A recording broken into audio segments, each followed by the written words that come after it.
So this US 30 analysis for Thursday, the 8th of March. Now let's have a look at them prices, where prices may likely go. So what we have had is prices test this 200 period average, had a brief pullback down towards its 24,700. Move back up, tested the 400 period average, from which we did see some momentum head down towards its 24,420 level previously identified, and from which we did see a brief recovery, pulled back pretty much for a near retest of that level. Then we saw further upside continuation. Another pullback to hold support at the 24,550, from which we did see prices head up towards this 24,820 or so. Didn't quite get to this 864. Now we are seeing a degree of weakness coming to this market, but it's just a brief consolidation. A break from which we're possibly looking for a further move to the upside. We'll see our price react towards that 24,864. Successful break from there. We are looking for price head towards that 25,000, where we do have the added confidence of the 200, 400 period moving averages, thus increasing the likelihood of seeing a possible retracement back down towards that 24,864. Successful break from which possibly, if we do see a reversal, prices head down towards that 24,700.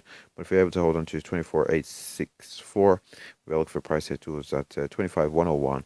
And break from there, looking for price head towards that 25,243, and that's what we'd expect going to the upside. But if we are to see the breakdown from this consolidative range that we are developing here, we look to see our prices reacting around the 24,650. We'll see if we do find support at 24,650. Successful break from which we're looking for 24,550, and ultimately a break from there, looking for prices to go down to our most recent swing low in around the 24,420.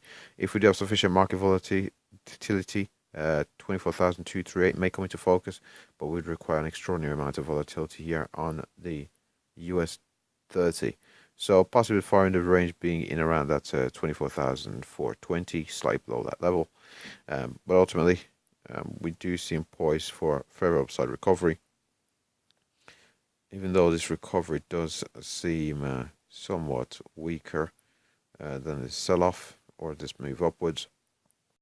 Whether we can have this upwards continuation, or whether this forms a bit of a channel here, and we do break down throughout from this channel and head down to our most recent swing low.